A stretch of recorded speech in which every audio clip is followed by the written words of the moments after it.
حمد و صلات کے بعد میرے محترم بھائیوں، الحمدللہ رمضان المبارک کا مہینہ ہم نے گزار لیا۔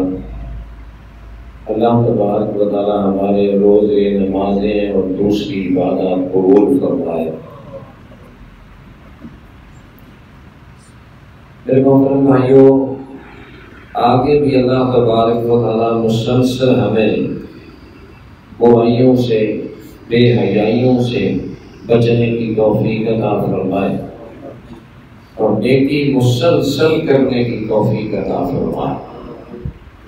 نبی صلی اللہ علیہ وسلم نے فرمایا، ان احب الاعمال الی اللہ تعالی ادومها وان قل۔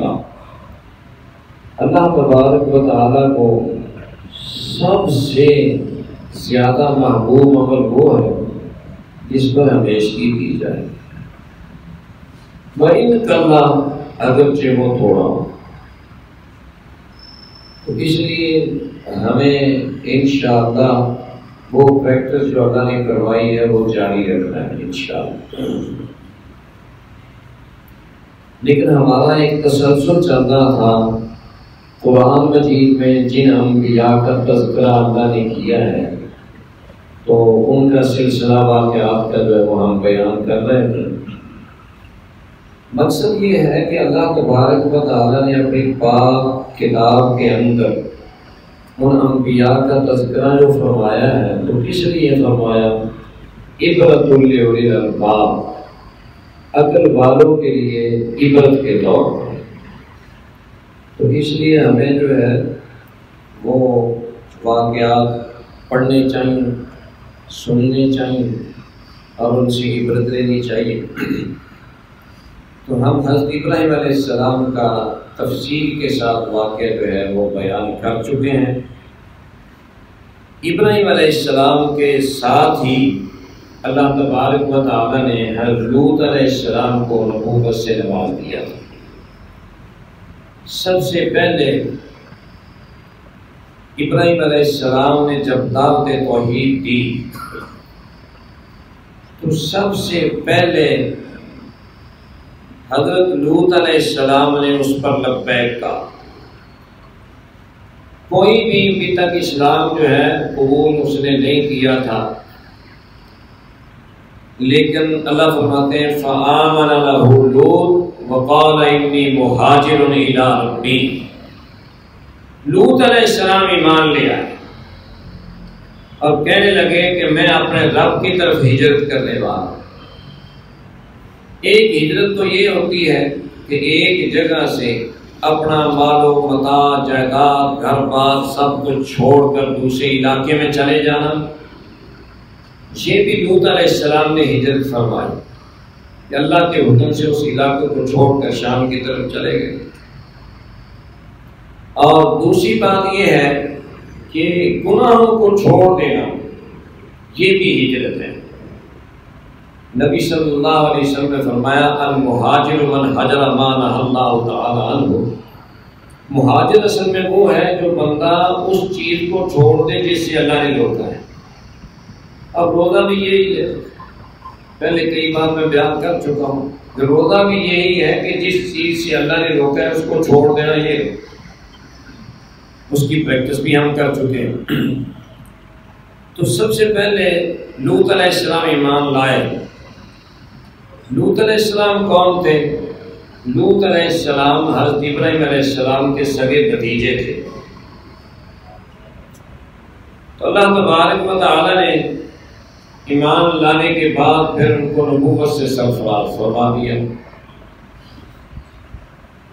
نبوت عطا کر دی، اور اس کے بعد اللہ تبارک و تعالی نے ان کو سدوم کی طرف جو ہے ذمہ داری دے دی کہ اس علاقے کے آپ نبی۔ پہلے انبیاء ایسی اللہ تبارک و تعالیٰ بانٹ کر علاقے جو ہے ان کو دے دیتے تھے کہ یہاں فلاں نبی، یہاں فلاں نبی۔ بنی اسرائیل کے نبی ایسے ہی تھے، ہر شہر کا، ہر بستی کا الگ الگ نبی۔ تو اسی طرح حضرت ابراہیم علیہ السلام کی موجودگی میں اللہ تبارک و تعالیٰ نے ان کو نبوت سے سرفراز فرما کے ان کو جو ہے وہ علاقہ دے دیا. اس کا انشاءاللہ ہم تذکرہ کریں گے. تو یہ جو میں نے آپ کے سامنے آیا پڑھی ہے، کذبت قوم لوط المرسلین، لوط علیہ السلام کی قوم نے سارے انبیاء کو جھٹلا. اذ قال لهم اخوهم لوط لا تتقون، لوط علیہ السلام نے انہیں کہا کہ بھائی تم اللہ سے کیوں نہیں ڈرتے ہو؟ میں تمہاری طرف رسول بن کر آیا ہوں، تم اللہ سے ڈر جاؤ. اب یہ قوم جو ہے جیسا کہ آپ سنتے رہتے ہیں، پہلی اقوام جو ہے وہ تباہ ہوئی، ان میں کسی میں ایک خرابی، کسی میں دو، کسی میں چار. یہ خرابیاں ایسی تھیں جس کی وجہ سے اللہ تبارک و تعالیٰ نے جب وہ ان سے بعد نہ آئے تو اللہ تبارک و تعالیٰ نے پھر ساری قوم کو تباہ و برباد کر مکمل طور پہ صفایا کر دی. تو لوط علیہ السلام کی قوم جو ہے وہ بھی دو چار چیزوں میں مبتلا تھی، اور وہ ساری کی ساری بے حیائی والی تھی. اللہ اکبر. اور شیطان کا کام بھی یہی ہے. اللہ فرماتے ہیں الشیطان یعدکم الفقر ویامرکم بالفحشاء. شیطان ویسے تو تمہیں فقیرے سے بڑا ڈراتا ہے، اب جس بندے کو ہمیشہ یہ کھٹکا رہتا ہے نا کہ مارا نہ جاؤں، کہیں میرا مال نہ برباد ہو جائے، کہیں یہ نہ ہو کہ میرا خرچ پورا نہ ہو، گھر کیسے چلاؤں گا، یہ شیطان کا ایک چکمہ ہے. اللہ پر اعتماد کر کے اگر آپ اپنا گھر چلاتے رہیں گے تو اللہ تبارک و تعالیٰ نے ذمہ لیا ہوا وما من دابۃ فی الارض الا علی اللہ رزقها.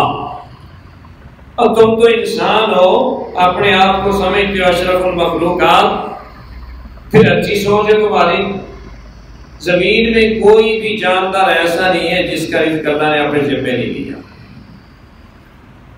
یہ شیطان تمہیں ڈراتا ہے فقیری سے، غربت سے، خرچہ پورا نہ ہونے سے. وَيَأْمُرُكُم بِالْفَحْشَاءِ، اور ساتھ ساتھ بے حیائی کا تمہیں حکم دیتا ہے. بے حیائی کے کاموں میں، برے کاموں میں تم سے خرچ بھی کرواتا ہے. اس وقت تمہیں کوئی ڈر نہیں لگتا. اللہ اکبر. مومن جو ہے وہ نہ تو کبھی اس سے ڈرتا ہے کہ میرا کیا بنے گا، میرا کیسے خرچ پورا ہوگا، اور دوسری بات ہے کہ مومن جو ہے وہ بے حیا نہیں ہوتا. نبی صلی اللہ علیہ وسلم نے فرمایا لیس المؤمن بالطعان ولا اللعان ولا الفاحش ولا البذیء. مومن بندہ لیس المؤمن بالطعان، تانے نہیں دیتا کسی کو، کسی کو کسی کام کے بارے میں بلا وجہ ملامت نہیں کرتا. ولا اللعان، لعنت کرنے والا نہیں ہوتا. ولا الفاحش، بے حیا نہیں ہوتا. حیا سمجھتے ہیں؟ حیا جو ہے برائی سے ہچکچاہٹ، برائی سے رکنا. شرم آئے کہ یار یہ میں برائی کروں گا تو اللہ کو کیا منہ دکھاؤں گا، اور کیا منہ تو اس وقت دکھانا ہے، اب بھی تو اللہ تبارک و تعالیٰ دیکھ رہا ہے ہر وقت. کیسے میں اللہ سے چھپ سکتا ہوں؟ یستخفون من الناس ولا یستخفون من اللہ. اللہ فرماتے ہیں لوگوں سے چھپتے ہو، اللہ سے نہیں چھپ سکتے. اللہ اکبر. ما کنتم تستترون ان یشهد علیکم سمعکم ولا ابصارکم ولا جلودکم. تم نہیں چھپ سکتے اللہ سے. کیسے چھپ سکتے ہو؟ تمہارا تو جو ہے انگ انگ، ایک ایک حصہ، ایک ایک پارٹ جو ہے وہ تمہارے خلاف گواہی دے رہا ہوگا. یہ سب ریکارڈ اللہ تبارک و تعالیٰ نے تمہارے ساتھ ہی رکھے ہوئے ہیں. یہ تمہارا ہاتھ تمہارا ریکارڈر ہے، تمہاری آنکھیں، تمہارے کان، تمہاری زبان تو اب بولتی ہے، فرمایا ہر حصہ، فرمایا ولا جلودکم، حتیٰ کہ تمہارا سارے جسم کا چمڑا جو ہے تمہارا ریکارڈر ہے، یہ بول بول کر بتائے گا تو چپ کرو۔ اس لیے فرمایا مومن جو ہے وہ بے حیائی کرنے والا نہیں ہوتا، نہ زبان کا بے حیا ہوتا ہے، نہ دوسرے افعال میں بے حیا ہوتا ہے، بلکہ مزید نہ بری باتیں کرنے والا ہوتا ہے۔ اللہ اکبر۔ تو ان کے اندر سب سے بڑی بیماری وہ بے حیائی کی۔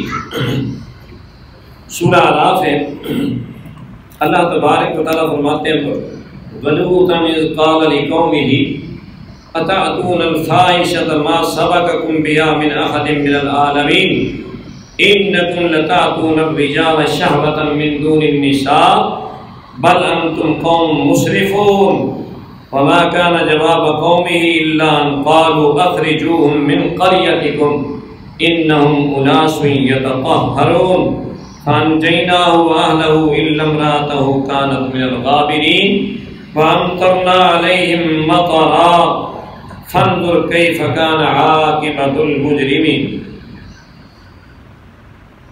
ہم نے لوط علیہ السلام کو بھیجا،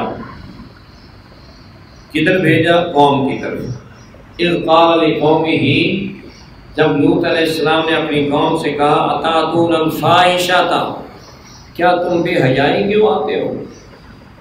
ایسی بے حیائی ما سبقکم بها من احد من العالمین، سارے جہانوں میں سے کوئی ایک بھی پہلے اس نے اس بے حیائی کا کام نہیں کیا۔ آدم علیہ السلام سے لے کر حضرت لوط علیہ السلام کے اس زمانے تک پہلی قومیں جو ہیں، نوح علیہ السلام کی قوم بھی برباد ہوئی ہے، بتوں کے پجاری ہونے کی وجہ سے، شرک کی وجہ سے، توحید پر کاربند نہ ہونے کی وجہ سے۔ ابراہیم علیہ السلام کی قوم جو ہے وہ بھی بتوں کے پجاری ہونے کی وجہ سے، اور باقی جو ہے وہ بہت ساری قومیں اور جو اللہ تبارک و تعالیٰ فرماتے ہیں ہم نے بیان بھی نہیں، لیکن فرمایا یہ بے حیائی والا کام پہلے کسی نے نہیں کیا۔ اللہ اکبر۔ وہ کیا ہے؟ انکم لتاتون الرجال شہوۃ، بے شک تم آتے ہو مردوں کو ہی شہوت پوری کرنے کے لیے، من دون النساء، عورتوں کو چھوڑ کر، بل انتم قوم مسرفون، بلکہ تم تو قوم و حد سے بڑے ہو۔ اللہ اکبر۔ اس سے یہ بھی معلوم ہوا کہ فطرتی طور پر یہ چیز جو ہے وہ بری سمجھی جاتی تھی، کافر لوگ بھی، مشرک اور بے ایمان بھی برے سمجھتے تھے،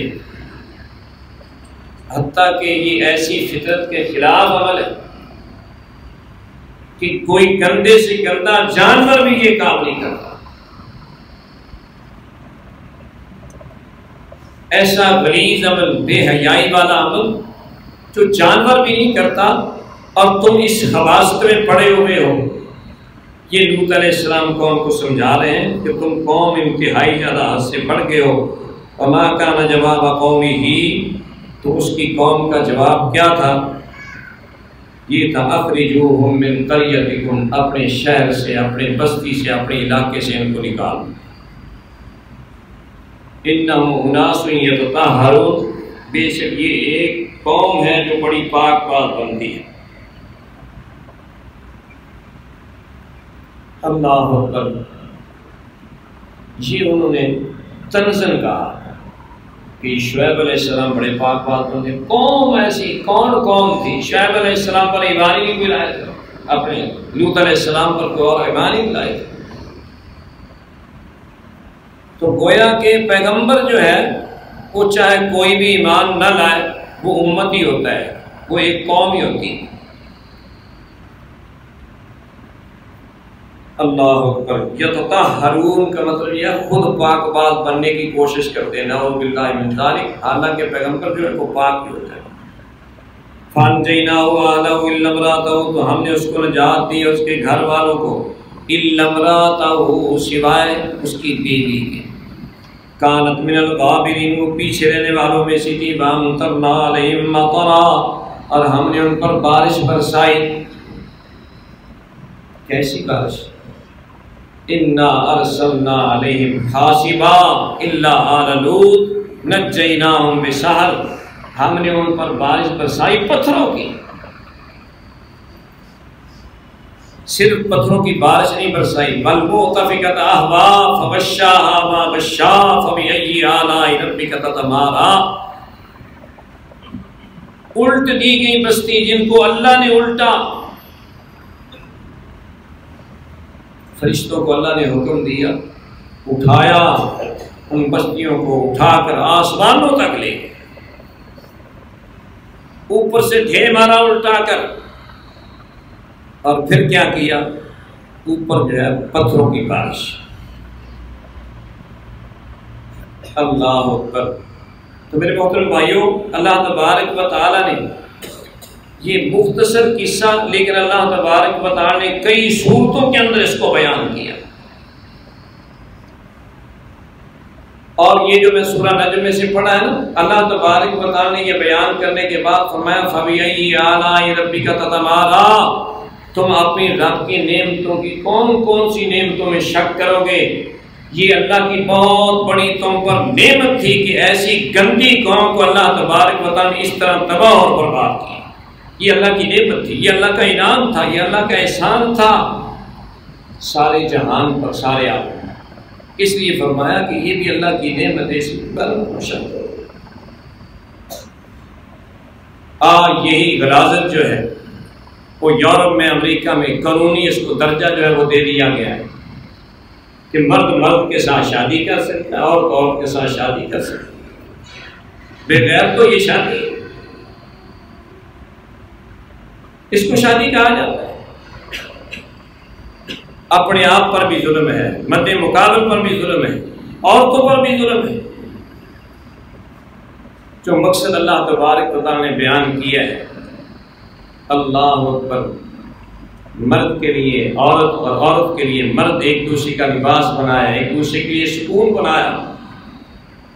هو الذی جعل لکم من انفسکم ازواجا لتسکنوا الیہا وجعل بینکم مودۃ ورحمۃ، تمہارے جوڑے بنائے تمہاری تسکین کے لیے، مودت کے لیے، اور تمہارے درمیان جو ہے وہ رحمت رکھی، مودت رکھی۔ اللہ اکبر۔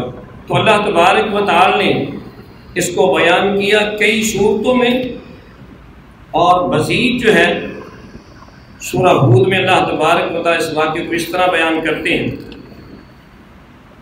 کہ حضرت ابراہیم علیہ السلام کے پاس فرشتے آئے،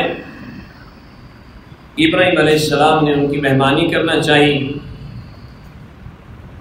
اور چونکہ وہ فرشتے تھے، انسانی شکل میں آئے تھے، تو کھانے کی طرف نہ ہاتھ نہ بڑھایا، ڈر محسوس کیا، کہنے لگے لا تخف، آپ ڈرے نہ، انا ارسلنا الی قوم لوط، ہمیں بھیجا گیا ہے قوم لوط کی طرف، ہم آپ کی طرف آئے ہیں، لیکن اصل ہمارا مقصد جو ہے، جو اللہ تبارک و تعالیٰ جس کام کے لیے بھیجا ہے، وہ لوط علیہ السلام کی قوم کی طرف بھیجا ہے۔ اللہ اکبر۔ کیسے بھیجا ہے، کس لیے بھیجا ہے؟ کہنے لگے کہ ان کو تباہ اور برباد کرنے کے لیے۔ ابراہیم علیہ السلام پہلے تو خوف زدہ تھے، فلما ذهب عن ابراہیم الروع، جب خوف چلا گیا، وجاءت البشریٰ، بشارت بھی مل گئی کہ اللہ تبارک و تعالیٰ آپ کو اولاد نصیب فرمائے گا۔ تو اس وقت یجادلنا فی قوم لوط، اللہ فرماتے ہیں کہ ہمارے اس کام کے بارے میں لوط علیہ السلام کی قوم کی وجہ سے جھگڑنے لگے۔ پیغمبر جو ہے وہ بڑا ہی نرم مزاج اور نرم دل ہوتے ہیں۔ محمد الرسول اللہ صلی اللہ علیہ وسلم طائف میں پتھر کھانے کے بعد کیا کہتے ہیں؟ اللہم اہد قومی فإنہم لا یعلمون، یا اللہ میری قوم کو ہدایت دے دے، یہ بے علم، یہ جانتے نہیں۔ تو اب ابراہیم علیہ السلام یہ بحث کرنے لگے فرشتوں سے کہ بھئی آپ آئے ہیں لوط علیہ السلام کی قوم کو برباد کرنے لگے، کے لیے، ان میں تو لوط علیہ السلام بھی ہے۔ ذہن میں یہ خیال تھا کہ لوط علیہ السلام بھی پھر اس طرح تو ہلاک ہو جائیں گے۔ یجادلنا فی قوم لوط، لوط علیہ السلام کے بارے میں اس لیے وہ باتیں کرنے لگے، کیوں؟ ان ابراہیم لحلیم اواہ منیب، کیونکہ بے شک ابراہیم علیہ السلام بڑے نرم مزاج بردبار تھے، آہوزاری کرنے والے تھے، منیب اور اللہ کی طرف رجوع کرنے والے تھے۔ فرشتے کہنے لگے یا ابراہیم اعرض عن ھذا، ابراہیم اس سے آپ اعراض کر لیجیے، یہ تو بات ذہن سے نکال دیجئے کہ آپ ان کی تباہی جو ہے وہ شاید نہ ہو، یہ بات آپ ذہن سے نکال لیں۔ اعرض عن ھذا انہ قد جاء امر ربک، تیرے رب کا جو ہے وہ امر آ چکا ہے اور اب یہ پورا ہو کر جو ہے وہ رہے گا۔ وَإِنَّهُمْ آتِيهِمْ عَذَابٌ غَيْرُ مَرْدُودٌ، اور بے شک ان کے پاس ایسا عذاب آنے والا ہے غیر مردود جو اب لوٹایا نہیں جائے گا۔ وَلَمَّا جَاءَتْ رُسُلُنَا لُوطًا سِيءَ بِهِمْ وَضَاقَ بِهِمْ ذَرْعًا وَقَالَ هَٰذَا يَوْمٌ عَسِيرٌ، اس وقت ابراہیم علیہ السلام کے پاس سے اٹھ کر فرشتے لوط علیہ السلام کے پاس گئے۔ جب لوط علیہ السلام کے پاس گئے تو اللہ کی قدرت یہ تھی، اللہ تبارک و تعالیٰ ان فرشتوں کو نوجوان لڑکوں کی شکل میں جو ہے وہ بنا کر دی۔ اللہ اکبر۔ اب وہ بدبخت قوم جو ہے پہلے بھی اس طرح کی حرکات کرتی تھی کہ ہر لوط علیہ السلام کے پاس کوئی مہمان آتے تو ان کو پریشان کرتے، اور پھر انہوں نے کہا تھا کہ خبردار آپ کوئی مہمان آئے تو آپ نے اپنے پاس ٹھہرانا نہیں، اپنی بدماشی چلاتے تھے۔ تو لوط علیہ السلام جو ہے، جیسے ابراہیم علیہ السلام کو کوئی پتہ نہیں تھا کہ یہ اللہ کے بندے فرشتے ہیں یا انسان ہیں، گناہ ہوا بچڑا لے آئے، اور ایسے لوط علیہ السلام بھی اللہ کے نبی تھے، نہیں پتہ کہ یہ فرشتے ہیں یا واقعتاً لڑکے ہیں، اس لیے بڑے پریشان ہوئے۔ مذاق بہم ذرا، بڑی تنگی محسوس کی۔ وقال ھذا یوم عسیب، کہنے لگے کہ یہ بڑا میرے لیے سخت دن ہے۔ وجاء قوم یہرعون الیہ، اور لوط علیہ السلام کی قوم وہی اپنی خباثت کے لیے یہرعون الیہ، دوڑتے ہوئے آئے لوط علیہ السلام کی طرف۔ ومن قبل كانوا يعملون السيئات، اس سے پہلے وہ ہمیشہ سے برے عمل پر اڑے ہوتے تھے۔ قال، کہا یا قوم، اے میری قوم، ہؤلاء بناتی ہن اطہر لکم، یہ میری بیٹیاں ہیں، یہ تمہارے لیے پاکیزہ ہے۔ اس کا معنی آپ یہ سمجھیں گے کہ قوم جو ہوتی ہے نا پیغمبر کی، وہ ساری بیٹیاں ہی ہوتی ہیں۔ بعض لوگ اس سے یہ لے لیتے ہیں کہ لوط علیہ السلام نے اپنی سگی بیٹیوں کے بارے میں کہا کہ یہ میری بیٹیاں ہیں، تم ان سے نکاح کر لو، یہ غلط مفہوم ہے۔ لوط علیہ السلام کی بیٹیاں دو ہی تھیں، یہ تو نہیں ہو سکتا نا کہ دو بیٹیوں کے ساتھ سارے نکاح کر لو۔ بعض مفسرین نے یہ غلطی کھائی ہے کہ اپنی بیٹیاں، اس سے مراد ہے کہ یہ جو تمہاری بیویاں ہیں یہ میری بیٹیاں ہیں، ہن اطہر لکم، یہ تمہارے لیے پاکیزہ ہے۔ فاتقوا اللہ، تم اللہ سے ڈر جاؤ، ولا تخزونی فی ضیفی، میرے مہمانوں کے بارے میں مجھے ذلیل اور رسوا نہ کرو۔ الیس منکم رجل رشید، کیا تم میں سے کوئی ایک بھی بھلا آدمی نہیں؟ قالوا، کہنے لگے لقد علمت، تجھے پتہ ہے، ما لنا فی بناتک من حق، تیری بیٹیوں کے بارے میں ہمارا کوئی حق نہیں۔ مراد یہی ہے کہ ہم اپنی بیویوں سے کوئی حق نہیں رکھتے۔ اللہ اکبر۔ وَإِنَّكَ لَتَعْلَمُ مَا نُرِيدُ، اور تو جانتا ہے جو ہم چاہتے ہیں۔ قال، اس وقت لوط علیہ السلام نے کہا، لو ان لی بکم قوہ، کاش کہ میرے پاس کوئی قوت ہوتی، بزور بازو میں تمہیں روکتا، او آوی الی رکن شدید، یا میرے پاس کوئی مضبوط سہارا ہوتا تو پھر پتہ چلتا کہ میں تمہارے ساتھ کیا کرتا ہوں۔ اللہ اکبر۔ پھر محترم بھائیو، یہ بات توکل کے خلاف نہیں ہے۔ اسباب کو تلاش کرنا یہ توکل ہی ہے۔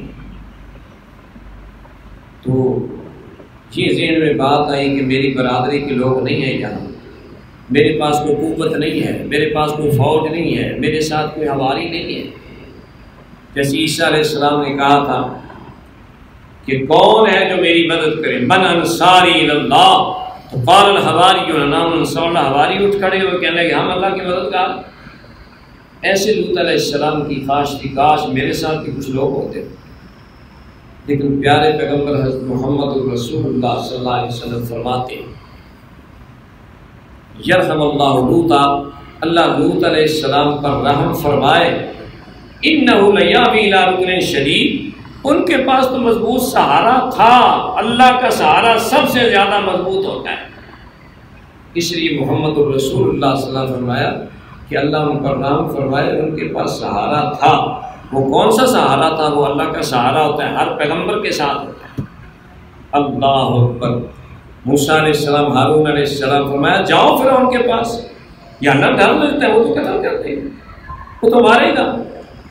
فرمایا جاؤ، لا تخافا، ڈرو نہ، اننی معکم اسمع وارا، میں تمہارے ساتھ ہوں، میں تمہیں دیکھ بھی رہا ہوں اور تمہاری باتیں سن بھی رہا ہوں، میں تمہارے ساتھ ہوں۔ اللہ اکبر۔ تو کہنے لگے کہ اگر مضبوط سہارا ہوتا تو پھر تو کوئی معاملہ اور ہوتا، اب میں پریشان ہوں۔ اس پریشانی کی وجہ سے ان کے منہ سے یہ لفظ نکلے۔ اللہ تبارک و تعالیٰ، اللہ قالوا، اس وقت فرشتے بولے کہ اتنا پریشان اللہ کا بندہ ہے، تو کہنے لگے اے لوط انا رسول ربک، ہم لڑکے نہیں ہیں، ہم انسان نہیں ہیں، انا رسول ربک، ہم بھیجے ہوئے تیرے پیغمبر کے فرشتے ہیں، لن یصلوا الیک، یہ ہمارے پاس نہیں آ سکتے، ہمارے قریب بھی نہیں آ سکتے، اور آپ کے پاس بھی نہیں پہنچ سکتے، آپ کو تکلیف دینے کے لیے، آپ کو پریشان کرنے کے لیے۔ فاسر بأہلک بقطع من اللیل، آپ ایسے کریں کہ رات کے آخری حصے میں اپنے اہل و عیال کو لے کر نکل جائیں۔ اہل میں دیکھو، جیسے نوح علیہ السلام فرمایا کشتی میں سوار کر لو اپنے اہل کو، بیٹے کو نہیں کرنا۔ یہاں بھی فرمایا اپنے اہل و عیال کو لے کر نکل چلو، لیکن عورت نہیں۔ وَلَا يَلْتَفِتْ مِنْكُمْ أَحَدٌ، اور تم میں سے کوئی پیچھے مڑ کر بھی نہ دیکھے، بس نکلو اور سیدھے جاؤ جہاں اللہ نے حکم دیا ہے، پیچھے مڑ کر نہیں دیکھنا۔ إِلَّا امْرَأَتَكَ، لوط علیہ السلام کو کہا مگر تیری بیوی جو ہے وہ ساتھ نہ جائے۔ إِنَّهُ مصیبها ما اصابهم، جو ان کو عذاب پہنچے گا اس کو بھی پہنچے گا۔ ان موعدهم الصبح الیس الصبح بقریب، بے شک ان کا وعدہ جو ہے عذاب کا وہ صبح کا وقت ہے، اور صبح کا وقت قریب ہی ہے۔ اللہ اکبر۔ فلما جاء امرنا جعلنا عالیہا سافلہ، پھر جب ہمارا عذاب آ گیا، اللہ فرماتے ہیں ہم نے اس کے اوپرلے حصے کو نیچے کر دیا، عالیہا سافلہا، اس کا اوپرلا حصہ نیچے کر کے پھینک دیا، وَأَمْطَرْنَا عَلَيْهِمْ حِجَارَةً مِّن سِجِّيلٍ، اور کھنگر کے پتھر برسائے، مُصَوَّمَةً عِندَ رَبِّكَ، تیرے رب کی طرف سے نشان زدہ تھے، یہ اس کو لگنا ہے جا کر، یہ اس کو لگنا ہے، یہ اس کو لگنا ہے، طے بطے، کوئی ایک بھی اس میں سے نہ بچا۔ اللہ اکبر۔ اللہ اس بات پر قادر ہے، نشان زدہ ہر ایک کے لیے الگ الگ پتھر آ رہا ہے۔ اللہ تبارک و تعالیٰ انتہائی زیادہ سخت ناراض اس پر۔ اور میرے محترم بھائیوں، اور یہ بات ذہن میں رکھیے کہ یہ ان کا ایک گندا عمل یہ تو تھا ہی، اس کے ساتھ ساتھ سورہ عنکبوت میں اللہ تبارک و تعالیٰ فرماتے ہیں وَلُوطًا إِذْ قَالَ لِقَوْمِهِ أَتَأْتُونَ الْفَاحِشَةَ مَا سَبَقَكُم بِهَا مِنْ أَحَدٍ مِّنَ الْعَالَمِينَ أَإِنَّكُمْ لَتَأْتُونَ الرِّجَالَ وتقطعون السبیل وتأتون فی نادیکم المنکر، مردوں کو شہوت کے ساتھ آتے ہو، وتقطعون السبیل راستہ کاٹتے ہو، لوٹ مار کرتے ہو، وتأتون فی نادیکم المنکر، اور اپنی مجلسوں میں بے حیائی کا عمل بھی کرتے ہیں اور بے حیائی کی زبان بھی استعمال کرتے ہو۔ نادی مجلس کہتے ہیں۔ اللہ اکبر۔ ایک ہے چھپ کر گناہ کرنا، ایک ہے دن دناتے ہوئے۔ دوسرے مقام پہ فرمایا کہ تم بے حیائی کی آتے ہو، وانتم تبصرون، پھر ایک دوسرے کو بے حیائی کا عمل کرتے ہوئے دیکھتے ہو۔ کہ اللہ نے قرآن مجید کے اندر بیان فرمایا ایسی بے حیا بے غیرت قوم ہو کہ ایک دوسرے کے سامنے مجلسوں میں یہ کام کرتے ہو اور ایک دوسرے کو دیکھتے ہو، زبان سے گالی نکالنا، زبان سے بے حیائی والی بات نکالنا، یہ منکر ہے جس کو اللہ تبارک و تعالیٰ نے فرمایا۔ بہت سارے ایسے لوگ ہیں جو اپنی مجلسوں میں بالکل اسی طرح ننگی باتیں کرتے ہیں، فحش باتیں کرتے ہیں، بے حیائی کی باتیں کرتے ہیں۔ یہ ایمان کے منافی چیزیں ہیں اور اس پر اللہ تبارک و تعالیٰ کو ناراضگی آتی ہے، شیطان اس پر خوش ہوتا ہے۔ شیطان کا مقصد ہی یہ ہے کہ بے حیائی پھیلائے۔ اور قرآن مجید میں اللہ تبارک و تعالیٰ سورہ نور میں فرماتے ہیں اللہ اکبر کہ یہ جو لوگ ہیں ان الذین یحبون ان تشیع الفاحشۃ فی الذین آمنوا لهم عذاب علیم فی الدنیا والآخرہ، بے شک وہ لوگ جو دنیا میں چاہتے ہیں کہ بے حیائی پھیلے، جو لوگ چاہتے ہیں ان کے لیے دنیا میں بھی کسی نہ کسی صورت اللہ تبارک و تعالیٰ ان کو عذاب میں مبتلا کرتا ہے اور آخرت میں تو عذاب ہے۔ اللہ تبارک و تعالیٰ ایسی بے حیائی کے کاموں سے محفوظ رکھے اور بچائے۔ تو میرے محترم بھائیوں، یہ تین چیزیں جو ہیں ان کی اللہ تبارک و تعالیٰ نے سورہ عنکبوت میں بیان فرمائی۔ ایک یہ بے حیائی اور دوسرا کیا ہے؟ لوٹ مار کرنا، راستہ کاٹنا، جس کے بارے میں اللہ تبارک و تعالیٰ نے یہ فرمایا ہے کہ یہ یوں سمجھو کہ میرے ساتھ ہی جاؤ۔ اللہ اکبر۔ فرمایا جو لوگ یہ محاربت کرتے ہیں، یہ عمل کرتے ہیں، انما جزاء الذین یحاربون اللہ ورسولہ ویسعون فی الارض فسادا ان یقتلوا او یصلبوا او تقطع ایدیہم وارجلہم من خلاف او ینفوا من الارض، جو اس طرح کا کام کرتے ہیں، لوٹ مار کرتے ہیں، راستے روکتے ہیں، ڈاکہ زنی کرتے ہیں، ان کی جزا کیا ہے؟ ان یقتلوا، پورے طریقے سے ان کو قتل کیا جائے، اور یصلبوا، یا ان کو سولی چڑھایا جائے، اور تقطع ایدیہم وارجلہم من خلاف، یا مخالف سے میں سے ایک ہاتھ اور ایک پاؤں ان کا کاٹ دیا جائے، اور ینفوا من الارض، یا ان کو جلا وطن کر دیا جائے۔ یہ چار سزاؤں میں سے ایک سزا جو ہے تجویز وقت کا حکمران کرے گا، تو یہ بھی کوئی معمولی بات نہیں ہے، اکبر الکبائر میں سے۔ اور ایسی مجلسوں میں بری باتیں کرنا، جن کی وجہ سے اللہ تبارک و تعالیٰ نے ان کو تباہ کیا تھا۔ تو میرے محترم بھائی، اللہ سے دعا ہے اللہ تبارک و تعالیٰ ہم سب کو بے حیائی کے کاموں سے بچائے اور صحیح معنوں میں قرآن و سنت پر عمل کی توفیق عطا فرمائے۔ وآخر دعوانا الحمدللہ۔